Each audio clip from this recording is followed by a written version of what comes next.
Buenos días, amada iglesia. Vamos a abrir nuestras Biblias en Lucas capítulo 20. Vamos a leer nuevamente el texto, Lucas 20 del 41 al 44.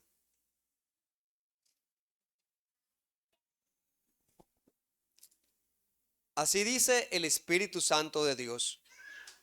Entonces Él les dijo, ¿cómo dicen que el Cristo es hijo de David?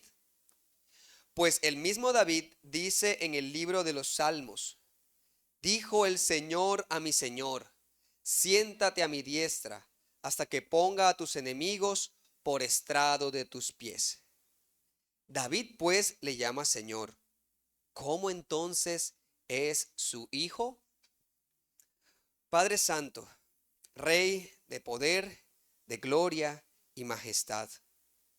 Hemos cantado de tu grandeza, de tu dominio, de tu señorío. Hemos proclamado tu reinado sobre toda la creación. Todos los hombres de este mundo, todos los que han pasado y los que vendrán, todos deben rendir sus vidas a ti, porque solo tú lo mereces, porque solo tú eres exaltado, porque tú creaste todas las cosas, tú las sostienes. Los hombres te deben su aliento, su respirar, el agua que disfrutan todos los días. Los hombres debemos el alimento a ti, a tu gracia y tu bondad sobre malos y buenos, sobre justos e injustos. Ayúdanos, Señor, ahora que miraremos este texto, a proclamarte como este rey y anunciarlo por doquier. Ayúdame, Señor, a pesar de mi debilidad como predicador, y sosténnos en esta labor espiritual para la gloria de tu nombre. Amén.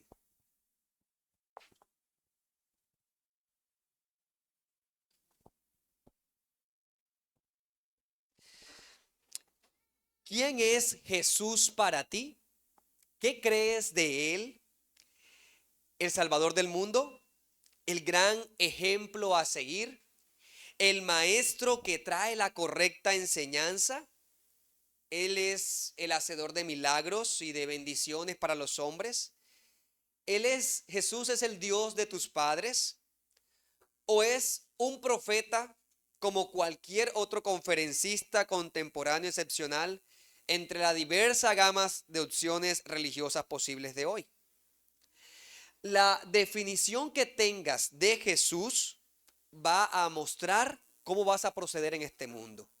Es una pregunta esencial que depende de cómo la respondas, cambiará tu manera de vivir y de pensar. Así que la gran pregunta que quiero que tengan en su mente es, ¿quién es Jesús para mí? Durante el ministerio terrenal de Jesús, hubo muchas personas a su alrededor que tomaron diversas posiciones respecto a él. Muchos se levantaron en oposición porque Jesús Nazareno, el hijo de María, el hijo de José, no encajaba apropiadamente en la definición que traían del Mesías, en la idea que tenían como concepción. Hacía un par de días en este texto, el que estamos tomando, hacía 2 días atrás o 3 días atrás quizás, Jesús había entrado en Jerusalén montado en un pollino, ya que hablamos de eso, en un hijo de asna. Y llegó como si fuese un rey, de tal manera que sus seguidores, viendo la imagen, ponían sus mantos a sus pies, pusieron mantos sobre el pollino, batían palmas y le clamaban, Hosana al hijo de David, bendito el rey que viene en el nombre del Señor.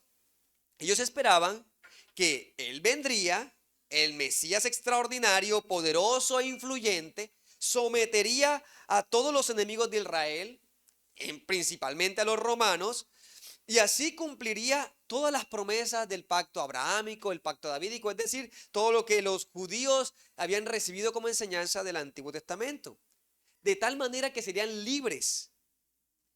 Pero, así como había estos judíos que siguieron a Jesús de esta manera, había un grupo de fariseos, escribas, otros líderes como los saduceos, que tienen un pensamiento totalmente opuesto. Cada vez que Jesús hacía una aparición pública, más lo odiaban, más lo rechazaban. Y fue un odio en incremento, hasta que finalmente, al final de esta semana, terminaron crucificándola. Este capítulo 20, si han seguido las enseñanzas de los últimos domingos, ha presentado las confrontaciones de estas personas, de aquellos que rechazan a Jesucristo. Y una serie de cuestionamientos grupo tras grupo. Por ejemplo, el capítulo 20, versículo 1 y 8, del 1 al 8, perdón, la confrontación fue de sacerdotes y escribas. Y recuerden que en esa ocasión le preguntaron, ¿con qué autoridad haces tú estas cosas? ¿Quién te dio esa autoridad? Los versículos 20 al 26, unos espías enviados por los fariseos y los herodianos, y miren que son dos grupos que de alguna manera están encargados de la enseñanza, pero también están a favor de Herodes, cuestionaban la sumisión al imperio romano. Y por eso le preguntaban a Jesús si era lícito pagar los tributos. Una confrontación, minando su autoridad y también ver cómo o se ganaban los enemigos del pueblo o los enemigos de Roma. Bueno, aprendimos en ese momento la sabiduría de Cristo. Pero luego vemos que cuando pasó esa confrontación y Jesús responde de forma tan sabia y maravillosa, aparece otro grupo, los saduceos. Y los saduceos, dice el texto, que son aquellos que niegan que hay una resurrección y para burlarse de Jesús y acusarlo también, entonces le preguntan acerca de este caso bien particular de la mujer que tuvo varios esposos, hablando, bueno, ¿y qué pasará en la resurrección? En el Evangelio de Mateo aparece en este mismo contexto otra confrontación que aquí en Lucas no aparece, pero que vale también la pena mencionar. Nuevamente, después de los saduceos, vienen los fariseos y le preguntan, ¿cuál es la ley o el mandamiento más importante? También poniendo a Jesús preguntas capciosas. A ver cómo cae, cómo encontrar palabra. Porque ellos no creían que Jesús era Dios. Y Jesús responde, bueno, amarás al Señor tu Dios con todo tu corazón y le muestra el resumen de la ley. Cuando terminan estos ataques, ellos definitivamente no saben qué hacer. En Lucas 20:40 dice que no osaron preguntarle nada más. O sea que todos los que estaban confrontando quedaron encerrados y bueno, definitivamente aquí lo que nos queda es callar. Por otro lado, la gente que escuchaba, dice en Mateo 22:33, es el pasaje paralelo, dice que oyendo esto la gente se admiraba de su doctrina. O sea, la gente estaba como en admiración, en expectativa. Entonces, la mirada incrédula de unos, la expectativa de los otros, que vendrán los discípulos ahí escuchándole. Había muchas reacciones diversas a la persona y al ministerio de Cristo. Ahora va a pasar algo contrario. Y es que Jesús va a contraatacar. Y les hace una pregunta que es la pregunta más importante que ellos debían hacer. Es la pregunta que va a definir su entendimiento de Cristo, de Dios, su propia identidad. Y con esa pregunta Jesús les va a decir, miren, ustedes han hablado de cosas que no es lo más esencial, no es lo más importante. Lo importante es que ustedes entiendan que yo soy superior a Abraham, a Isaac, a Jacob, superior a su gran profeta Moisés y ahora, con lo del texto, superior a su gran rey David. Y la comprensión que tengamos de Cristo, de su persona, eso va a marcar la diferencia y va a demandar una respuesta, no solamente para ellos que lo escucharon, sino para nosotros hoy. Por eso el tema y título que he puesto para esta enseñanza es Jesucristo, el gran rey sobre sus enemigos.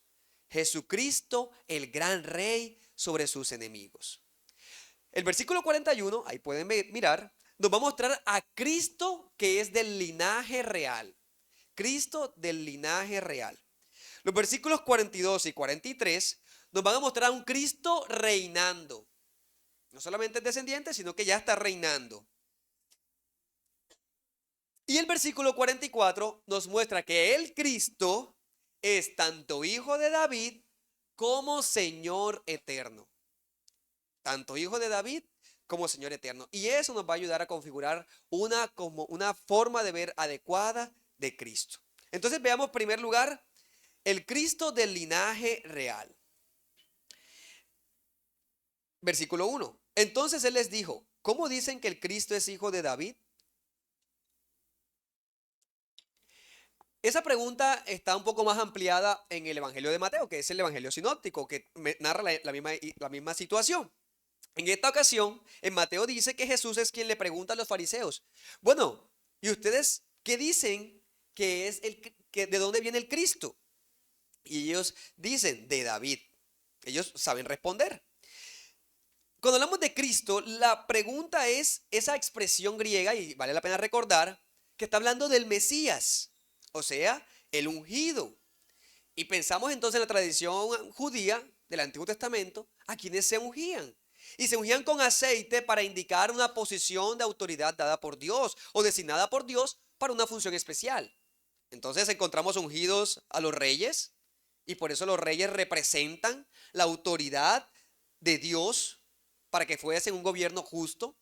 Pero también encontramos a los sacerdotes ungidos. Eran aquellos autorizados por Dios mismo para ministrar y para ingresar a su presencia. Pero también encontramos a los profetas siendo ungidos, como esos delegados por Dios para impartir el sagrado mensaje al pueblo. Entonces, cuando estamos hablando de el Mesías, el ungido, estamos hablando de esas ideas en sus mentes. Vamos entonces, por ejemplo, ¿qué pueden estar pensando ellos cuando Jesús les dice de quién es, de dónde viene el Cristo? Podemos pensar en Moisés, en lo que Moisés les enseñó. En Deuteronomio 18:15 dice el texto bíblico: profeta de en medio de ti, de tus hermanos como yo, te levantará Jehová tu Dios, a él oiréis. Moisés está diciendo que va a venir un gran profeta, va a venir el profeta que va a hablar en nombre de Dios, y a él van a escuchar de forma especial. En ese capítulo 18 nos muestra el gran profeta que vendría y también otros profetas que vendrían. Pero hay ese énfasis, el profeta. Así que los fariseos y los que están escuchando podrían estar pensando en, bueno, ¿será el profeta que viene? Pero también había otra expectativa también que podemos descubrir en el Antiguo Testamento, que aparece en la profecía de Daniel. En la profecía de Daniel, capítulo 9, versículo 25, dice: sabe pues y entiende que desde la salida de la orden para restaurar y edificar a Jerusalén hasta el Mesías príncipe habrá 7 semanas y 62 semanas. Entonces, la profecía de Daniel nos está implicando una expectativa de que vendría el Mesías príncipe, el ungido, el Cristo. Sería en el lenguaje griego, la transliteración, o sí, la traducción de esa palabra de hebreo a griego. Mesías, ungido. Y entonces va a haber una cantidad de semanas que ellos podían contar incluso. Pero también hay otro profeta, el profeta Isaías. En el capítulo 11, versículo 1 y 2.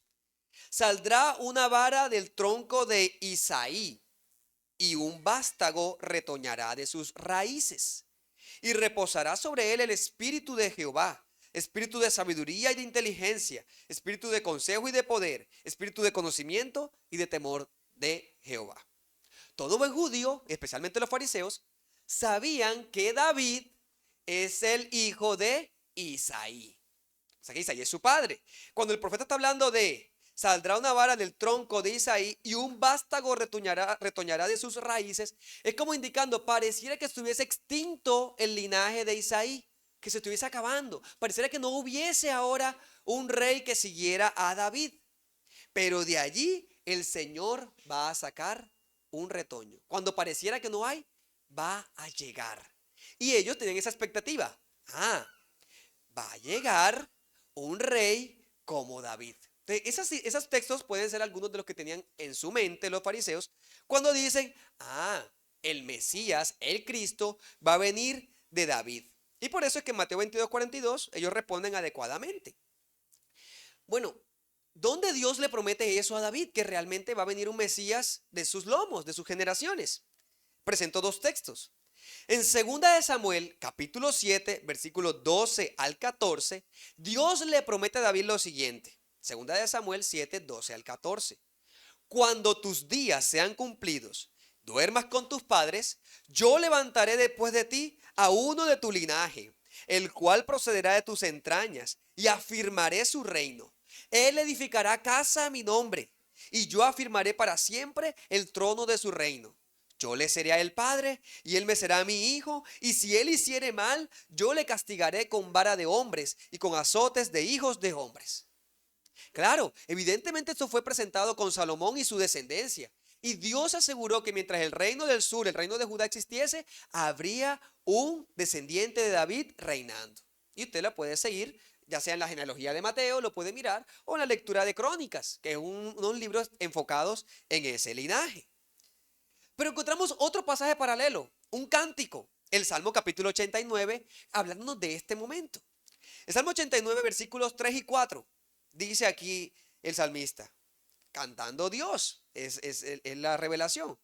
Hice pacto con mi escogido, juré a David mi siervo diciendo, para siempre confirmaré tu descendencia y edificaré tu trono por todas las generaciones. Ellos cantaban estos salmos y esperaban ese descendiente de David, jurado por Dios. Y sigue diciendo, versículos 35 al 37 del mismo Salmo 89. Una vez he jurado por mi santidad, y no mentiré a David. Su descendencia será para siempre, y su trono como el sol delante de mí, como la luna será firme para siempre, y como un testigo fiel en el cielo. Entonces, con todo eso en mente, Jesús hace la pregunta y ellos responden de David. Pero cuando también dicen de David, ¿qué están pensando? Un rey como David, ¿qué sería? Un líder militar. Porque eso fue lo que evidencia David desde sus inicios, incluso antes de ser rey. La ocasión de David con Goliat, muy famoso esa historia. Y de ahí en adelante, cómo iba avanzando, derrotando a los filisteos. Y cómo iba ganando más y más territorio. Con el reinado de David se instaura esa monarquía unida tan gloriosa y esplendorosa. La nación de Israel conquista territorios. Eso es lo que está mostrando. Y ellos están esperando eso mismo. Venga un líder como el rey David que conquiste y todos los reinos, incluyendo a Roma, estarán sometidos ante ese hijo de David. O sea, esa era la expectativa que tenían y ver a Jesús en este movimiento generaba eso.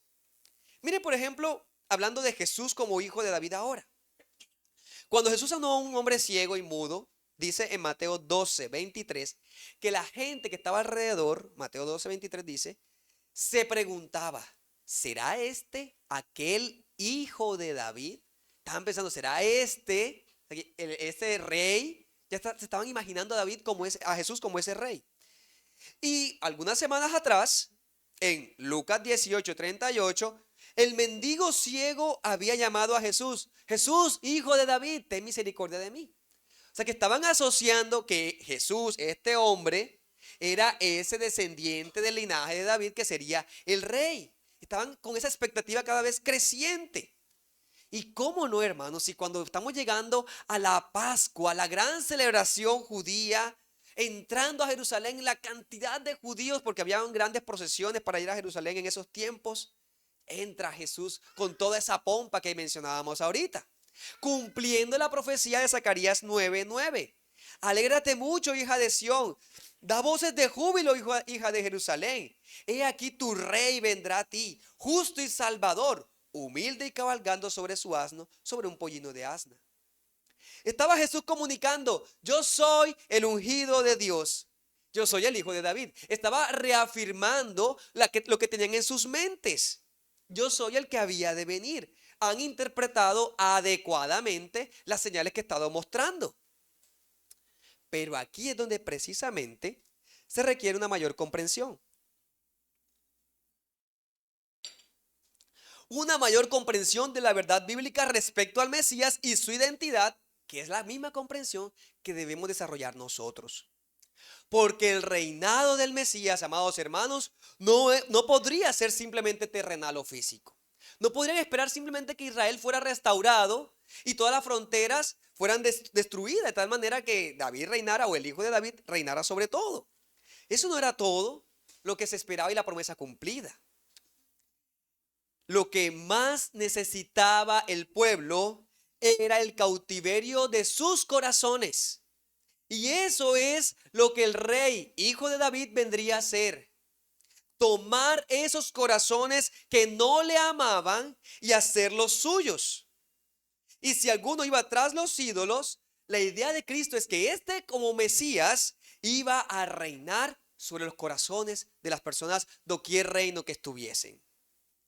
Y ahí es donde quiero entonces aplicar en este primer punto de que es posible que tengamos muchas expectativas limitadas respecto a Jesucristo como Rey o como Salvador.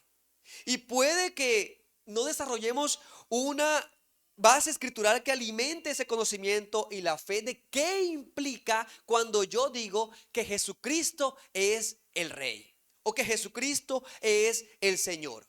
¿Qué tanto meditas y comprendes las implicaciones de esa afirmación? Porque mucho hoy se proclama, sí, Jesús es el Señor, Jesús es el Rey.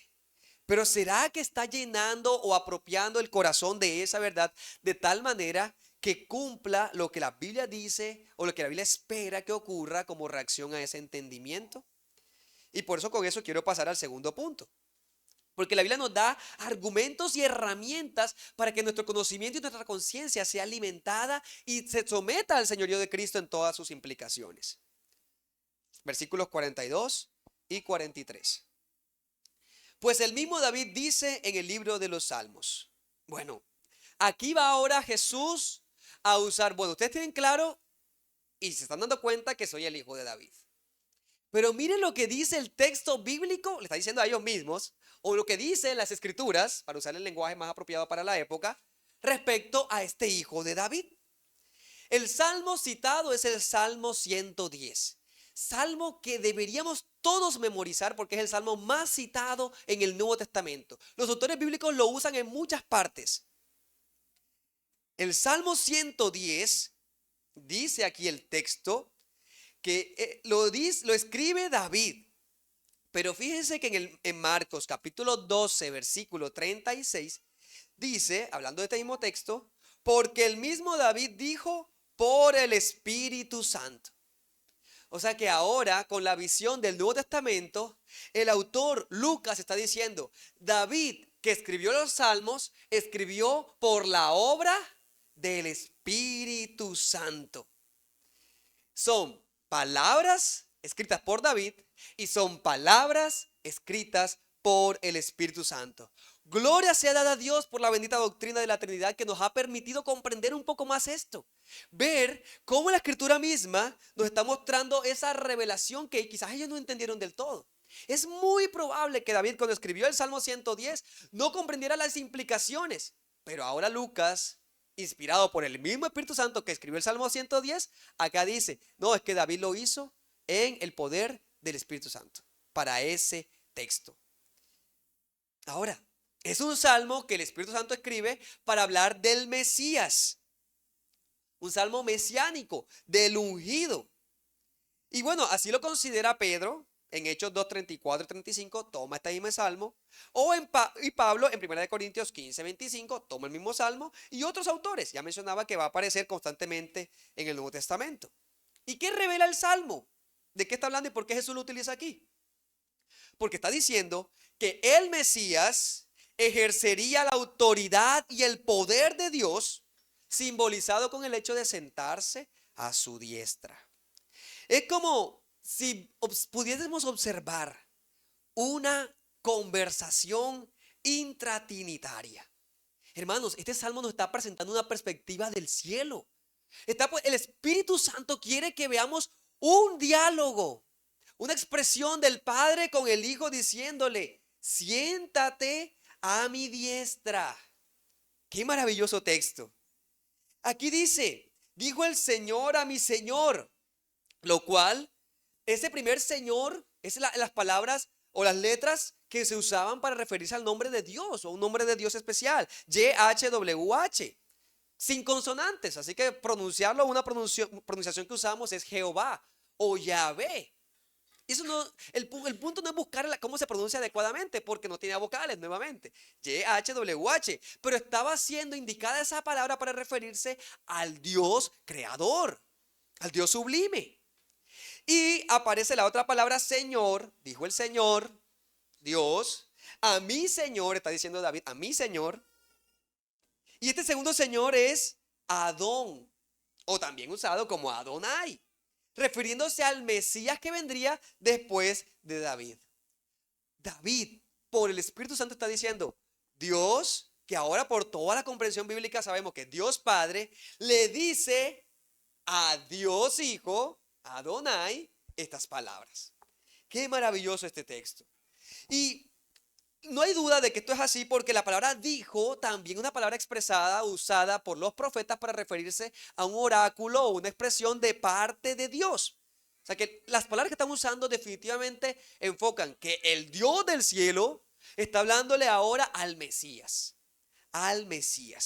como cualquier profeta en la antigüedad que aparece registrada en las Escrituras. Bueno, ¿cuál es el contenido de esta comunicación? Siéntate a mi derecha. Y aquí también hay otros elementos a considerar. Por un lado, que es una frase antropomórfica. Es decir, está usando un concepto humano para describir a Dios, porque nosotros somos limitados, hermanos. Nosotros somos seres humanos que entendemos con base en lo que podemos observar, con un lenguaje apropiado para ello. Dios es muy superior a nosotros y Dios utiliza en muchas ocasiones lenguaje que podamos entender. En este caso, sabemos que Dios es eterno, sabemos que Él es espíritu, que está fuera del tiempo y del espacio, y no podemos esperar entonces que haya una mano derecha. Y a eso quiero llegar. Pero está indicando, usando las concepciones que tenían en la época del salmista, para hablar de la mano poderosa, la mano fuerte, la mano derecha de los reyes. Y está diciéndole ahora al Mesías, siéntate en mi mano poderosa, del lado donde está el poder y la autoridad. Y junto con eso aparece la palabra sentarse. Estamos hablando de sentarse, tenemos que imaginarnos el palacio oriental, o sea, un palacio de esos tiempos. Un trono que también implica la majestad del gobernante, su autoridad. Y también, como es ese tipo de lenguaje, sería lamentable pensar que está Dios limitado a un trono físico. En 1 Reyes 8:27 dijo el rey, ¿es verdad que Dios morará sobre la tierra? He aquí que los cielos de los cielos no te pueden contener, cuanto menos la casa que yo he edificado. Eso está diciendo Salomón. Dios, ¿qué está diciendo aquí entonces? Está prometiendo al mediador, al Mesías, una preeminencia, un poder, una autoridad y una majestad que no hay otra igual en todo lo creado. Y es cierto que cuando David escribe el Salmo 110, tiene una implicación cercana, corta, terrenal de él como rey. Es cierto, también podemos asumirlo así. Pero la implicación amplia y más apropiada es el que está refiriéndose a un descendiente en toda la eternidad. Y bueno, los autores del Nuevo Testamento comprenden eso por la gracia de Dios, de su Espíritu Santo. Y dicen en Efesios 1:20 al 22, en Cristo, resucitándole de los muertos, sentándole a su diestra en los lugares celestiales, sobre todo principado, autoridad, poder y señorío, y sobre todo nombre que se nombra, no solo en este siglo, sino también en el venidero, y sometió todas las cosas bajo sus pies. O sea que los autores del Nuevo Testamento, en coherencia con el Antiguo, entienden que Cristo, Jesucristo, el Hijo de Dios, es quien está sentado a la diestra indicando ese poder y autoridad sobre todo, incluido todas las huestes demoníacas, incluido todo lo creado, los ángeles, todos los seres humanos, todo está debajo de sus pies. Lo cual es otra implicación ahora que quiero que trabajemos. Hasta que ponga a tus enemigos por estrado de tus pies. Hay referencias en la Biblia que nos pueden ayudar a entender esa ilustración. La idea es la ejecución de los enemigos del Mesías. Es decir, todos los que se rebelen contra Dios y especialmente contra el Mesías quedarán postrados ante su señorío y en últimas serán destruidos. Hay un texto que podemos usar para ayudarnos a ver esta imagen. En Josué capítulo 10 está la historia. Josué capítulo 10, versículos 24 al 26. Dice el texto: cuando los hubieron llevado a Josué, llamó Josué a todos los varones de Israel y dijo a los principales de la gente de guerra que habían venido con él: acercaos y poned vuestros pies sobre los cuellos de estos reyes. Y ellos se acercaron y pusieron sus pies sobre los cuellos de ellos. Y Josué les dijo: No temáis ni os atemoricéis. Sed fuertes y valientes, porque así hará Jehová a todos vuestros enemigos contra los cuales peleáis. Y después de esto, Josué los hirió y los mató y los hizo colgar en 5 maderos y quedaron colgados en los maderos hasta caer la noche. En otras palabras, fueron declarados malditos. O sea que la idea de poner el cuello, el pie sobre el cuello, que esté sobre el estrado, que esté sobre la cabeza de los enemigos, está mostrando el completo señorío del Mesías. En ese momento, en los que representaban el gobierno de Dios en la tierra, el pueblo de Israel, pero ahora con Cristo se maximiza esa imagen. El enemigo yace en el polvo para que el pie de su vencedor pueda ser puesto sobre su cuello. ¿Qué dice la Biblia respecto de esta idea? El Señor de David, el Mesías que dice acá el texto, tiene asegurado el triunfo sobre todo enemigo. El Salmo 110, el mismo Salmo 110 en otros versículos, versículo 6 dice que Él juzgará entre las naciones y las llenará de cadáveres, quebrantará las cabezas en muchas tierras. Una expresión fuerte, pero una expresión que viene desde el mismo Génesis capítulo 3, versículo 15. ¿Recuerdan esa gran promesa? Este te herirá en la cabeza, hablándole a la serpiente. La simiente de la mujer te va a aplastar la cabeza. Es la misma idea, es la misma ilustración. Así como la serpiente se muere por la cabeza, todos los enemigos de Dios serán aplastados de esa manera. Esa imagen aparece en Números 24:17, otra profecía. Saldrá estrella de Jacob, se levantará cetro de Israel y herirá las sienes de Moab. La cabeza. En los Jueces, el juicio contra el capitán Sísara. Dice en Jueces 5:26 que Jael, una mujer, tendió su mano a la estaca y su diestra al mazo de los trabajadores y golpeó a Sísara, hirió su cabeza, le horadó y atravesó sus sienes. Y hermanos, esta verdad es tan fuerte en la escritura que usted puede mirar esa trascendencia de la cabeza, que en el Salmo 47:3 dice: Él someterá a los pueblos debajo de nosotros y a las naciones debajo de nuestros pies. En Efesios 1:22 lo aplica a la iglesia y dice: y sometió todas las cosas bajo sus pies y lo dio por cabeza sobre todas las cosas a la iglesia.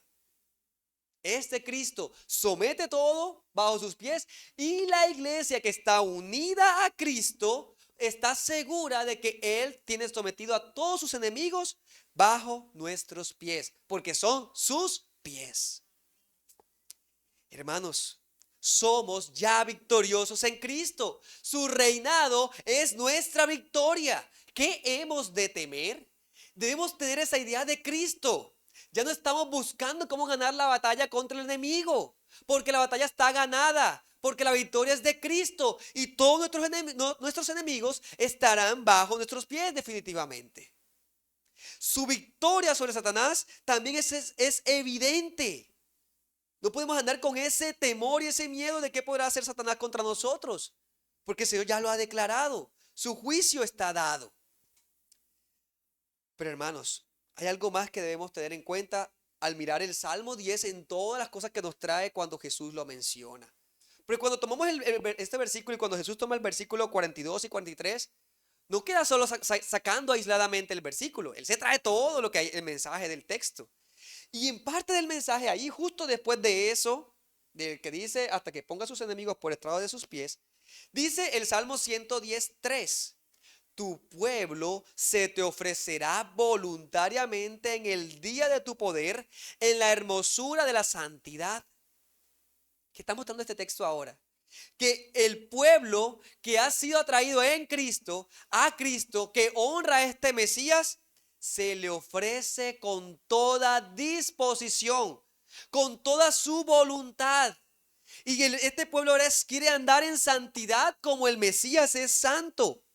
¿Y por qué pasa eso?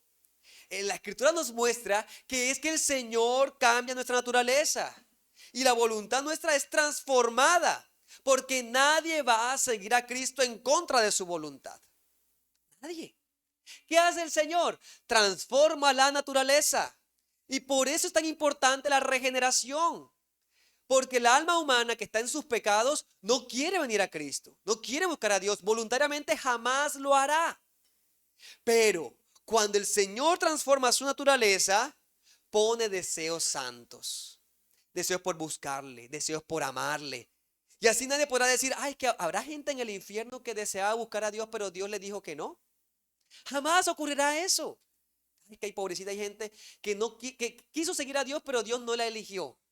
No, eso no pasará jamás, porque nadie desea buscar a Dios. Buscarán la idea que tienen formada de Dios en sus cabezas. Así como en el primer punto yo mencionaba que los fariseos esperaban un Mesías terrenal y estudiamos todos los textos que lo mostraban.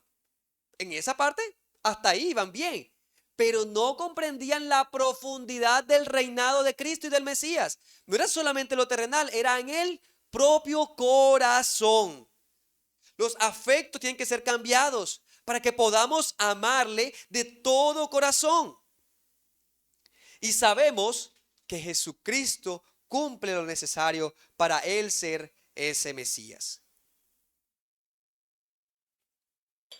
Amados hermanos, cuando tenemos ahora este salmo en nuestra mente y sabemos que el Señor aplastará a sus enemigos bajo sus pies, a todos los que no se rindan ante su señorío, pero sabemos que los que se rindan a su señorío lo harán voluntariamente y amarán su santidad y vivirán en esa santidad. Entonces viene ahora la implicación de este salmo y es la que Jesús quiere que ellos caigan en cuenta y lo logra, porque ellos se dan cuenta y lo rechazan. Vamos a ver qué actitud tomaremos nosotros cuando entendamos esto. La implicación más revolucionaria en sus mentes, y es la que aparece en el versículo 44, que el Cristo es tanto hijo de David como el Señor Dios eterno. O sea, aquí está diciendo, ¿cómo así que es su hijo, pero es más fuerte y mayor que él? Porque ningún padre en el Oriente Medio, en su cultura, y menos un rey, a su hijo humano le llamaría el Señor mío, el Señor Dios, jamás. Eso no estaba en su mente. Entonces, Jesús quiere, bueno, hagan las siguientes conexiones. Primera conexión, que el hijo de David no es solamente un descendiente de David, es el Señor de David. Por lo tanto, si es el Señor de David, es el Hijo de Dios. Y si es el Hijo de Dios, entonces hay que poner su confianza en Él. Hermanos, la verdad es que el Mesías tiene dos naturalezas. La primera, la que ellos ya, pues la primera en el orden que ellos entendieron, ¿no? Y es su humanidad. Sí, es un descendiente de David. Sí, el ángel se lo dijo a María en Lucas 1:32 al 33. Este será grande, será llamado Hijo del Altísimo. El Señor Dios le dará el trono de David su padre. Reinará sobre la casa de Jacob para siempre. Su reino no tendrá fin. Pero también encontramos la otra gran verdad allí. Y es su preexistencia, su deidad. El problema es que nadie esperaba que ese Mesías fuera la deidad encarnada. Que este Mesías, que ya sabemos que era un hombre, también es Dios. Ellos esperaban a ese humano divinamente empoderado como los jueces o los reyes de Israel, como David. Y cuando interpretaban a Daniel, capítulo 7, versículo 13, ahí vemos en Daniel 7:13 a un hijo de hombre, a un humano, pero cumpliendo esa labor de ungido especial ante el anciano de días, ya ve, y recibe el reino eterno. Ellos veían al Mesías, pero no comprendían cómo ese Mesías era Dios también, no veían su divinidad. Pero ahora Jesús utiliza hijo del hombre, y aquí hablamos de eso, como esa expresión mesiánica. Sí, que trae como consecuencia, sí, es hombre, pero es Dios, es Dios. Y aún el pueblo judío, cuando lee esos textos, no reconoce a Jesús como Dios. Porque la pretensión de Jesús como un hombre de ser Dios es una blasfemia escandalosa, es un pecado de lo más cruel que merecía la muerte. Bueno, de ahí que lo llevaron a la crucifixión en esos días, precisamente. El asunto de la total humanidad y deidad del Mesías es algo completamente relevante e importante tanto para esa época como para nosotros hoy. ¿Qué problema había en esa época?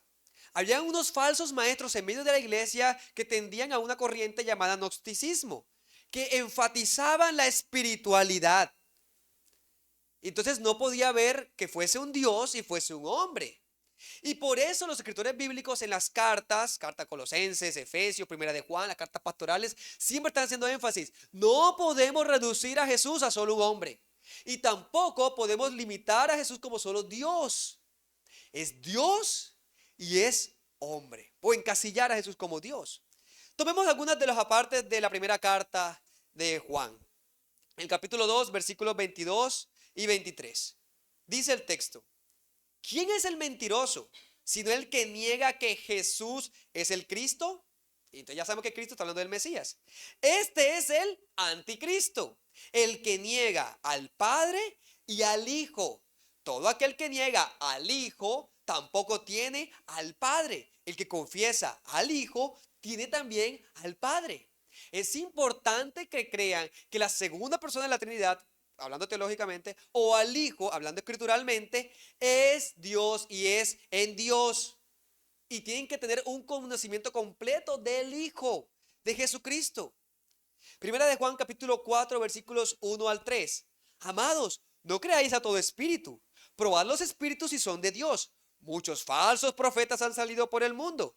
En esto conoced el Espíritu de Dios. Y mire, todo espíritu que confiesa que Jesucristo ha venido en carne es de Dios.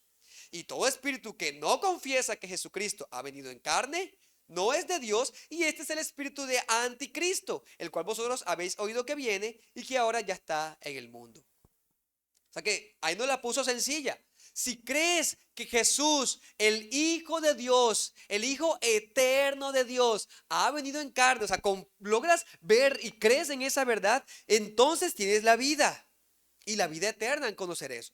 Pero si no lo crees, estás en muerte. Primera de Juan 5, 10 al 12. El que cree en el Hijo de Dios tiene el testimonio en sí mismo. El que no cree a Dios le ha hecho mentiroso, porque no ha creído en el testimonio que Dios ha dado acerca de su Hijo. Y este es el testimonio, que Dios nos ha dado vida eterna, y la vida eterna está en su Hijo. El que tiene al Hijo tiene la vida. El que no tiene al Hijo de Dios no tiene la vida. Ahí Jesús está diciendo, el Mesías, hijo de David, es hijo de Dios, es hijo eterno. Este sencillo argumento de Jesús, tomando la concepción que ellos ya habían aprendido, tomando el Salmo 110 y haciendo que ellos entiendan la implicación, fue tan poderoso y convincente que cuando leen las Escrituras ahora, en el Nuevo Testamento, muchos judíos tuvieron que cambiar la opinión del Salmo 110. Entonces, como definitivamente no puede ser Jesús este de Nazaret, cambiemos la interpretación. Entonces, algunos en ese primer siglo de la iglesia decían que Salmo 110 se refería era a Abraham. No, otros, no, se refiere a Melquisedec. Otros decían, no, se refiere a Judas Macabeo, el del periodo intertestamentario que en un momento estudiamos.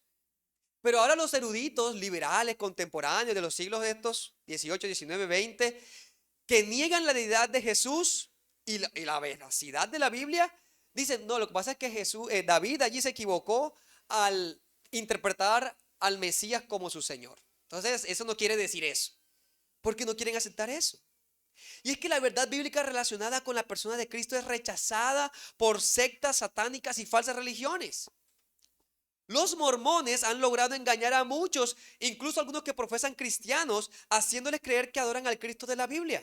¿Pero qué enseñan de Jesús? Dicen que es el espíritu hermano mayor de Lucifer, que fue uno de los millones de seres espirituales creados en el cielo, que se volvieron humanos, que alcanzaron la divinidad, como muchos otros, los mormones. Pero los testigos de Jehová dicen que él fue el arcángel Miguel antes de su nacimiento, que vivió como un hombre perfecto, igual a Adán antes de la caída, y que resucitó como un ser espiritual después de su muerte. O el Jesús del Islam dice que Jesús fue un profeta humano de Alá que enseñó la verdad islámica. O en la falsa religión de la ciencia cristiana, Jesús es un hombre que manifestó la idea, el concepto de Cristo o de Mesías. Para los hindúes, Jesús es un gurú. Para los budistas, él es un maestro iluminado.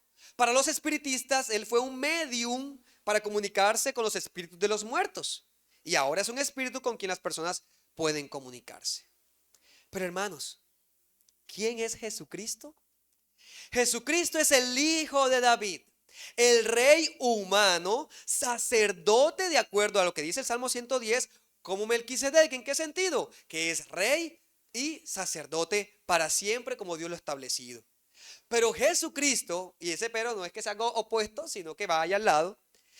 Jesucristo es el Hijo de Dios, el eterno Rey, el Rey divino, quien tiene sometido todo bajo sus pies como promesa recibida del Padre. En eso nos afirmamos. Así que al escuchar esto puede asumir alguna de estas posiciones.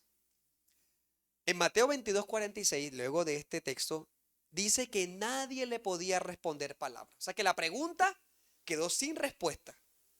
Y a partir de ahí, nadie osó preguntarle algo desde ese día. Ya habían entendido el mensaje. Aquí no hay más nada que hacer. Este se cree Dios. Y podemos tomar la actitud entonces, como ¿quiénes eran los que preguntaban? Los gobernantes religiosos y políticos. Así que tú puedes tomar la misma posición que ellos tomaron. Simplemente callar. Decir, bueno, ya no tengo más cuestionamientos. Está claro que esa es una religión muy cerrada, muy tradicional, muy conservadora. No se abre a otras perspectivas. Y yo prefiero vivir con mi relativismo. Puedes tomar la decisión de decir, pues yo creo que lo que él está bien, que lo que él está bien, que lo que él está bien, que como cada quien viva su vida, está bien. Y eso es vivir en una oposición a Cristo porque estás poniéndote a ti mismo como tu rey, pensando solo en lo terrenal, pensando en que este mundo es todo lo que tienes. Y realmente, si piensas así, es todo lo que tendrás.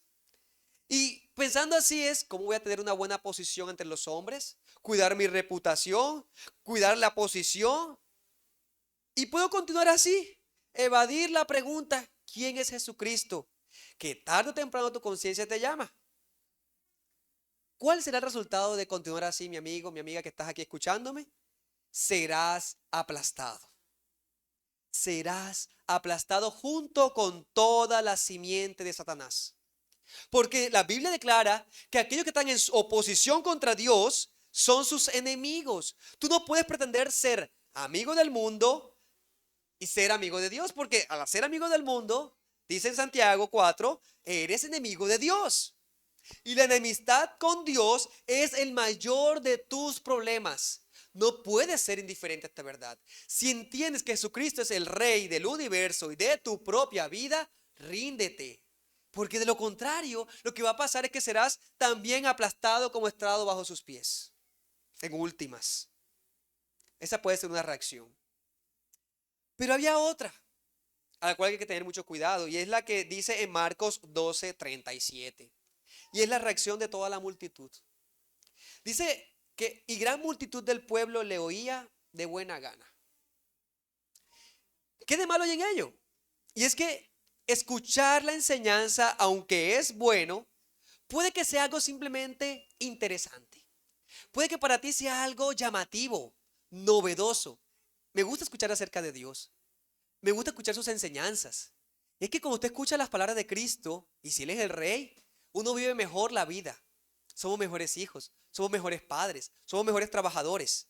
Es un gran aprendizaje. Pero eso no te llevará al cielo donde está Cristo. Eso no te hará disfrutar de la comunión con Cristo. Te hará una buena persona ante la imagen de los hombres. Pero esa no es la imagen que te tiene que preocupar. Te debe preocupar es tu condición delante de Dios. Porque Él te ve como pecador. A menos que confieses tus pecados y vengas a Él en arrepentimiento y fe. Al final, si te parece esto un buen mensaje, un bonito mensaje, puede ser movido por las masas, por la conveniencia. Si hoy me conviene este mensaje, me quedo. Y si no, me cambio a donde me den un mensaje más gustoso, más agradable. Y así te lleva la masa de gente. ¿Para dónde van? Allá voy también. ¿Para qué? Molestarse con el señorío de Cristo y su reinado. ¿Eso es incredulidad o eso es seguir el cristianismo por moda? Y fíjense, eso pasó 3 días después. La gente, la multitud dice en Marcos que le oía de buena gana. Pero así como se emocionaron, así se desilusionaron. Cuando Cristo no satisface tus expectativas, tu salud sigue de mal en peor, tus trabajos o tus negocios no van mejorando, o tu familia aún sigue en conflicto y ahora más porque te dice ser cristiano, entonces allí digo, no, ¿para qué? Yo estaba buscando algo mejor y ahora estoy peor. Pero es que no estás viendo a Cristo como Rey y Señor de tu vida, sino que quieres que Cristo cumpla tu reinado, que Él viva para ti. Así no es la mirada puesta en Cristo. Y por eso es que cuando llega todo eso por perdido, claro, crucifíquenlo. Es un charlatán, es un mentiroso. Esa es una reacción terrible, porque estás añadiendo incredulidad pasiva. Allí, escuchando, está, sí, está, pero en último en tu corazón sigue siendo rebelde. O que no seas un oyente así. Que venga domingo tras domingo y escuche las enseñanzas de la palabra del Señor. Y no tome una determinación con su alma de seguir y rendirse al señorío de Cristo. Porque no solo los que escuchan la palabra de Dios, los que llegarán a conocer a Cristo y vivirán en su reino, son los que le obedecen. Si escuchas mes tras mes, predicación tras predicación y no obedeces al llamado de Cristo que se te da por medio de los ministros, entonces seguirás alimentando tu alma para el día de la ira. Ira para el día de la ira.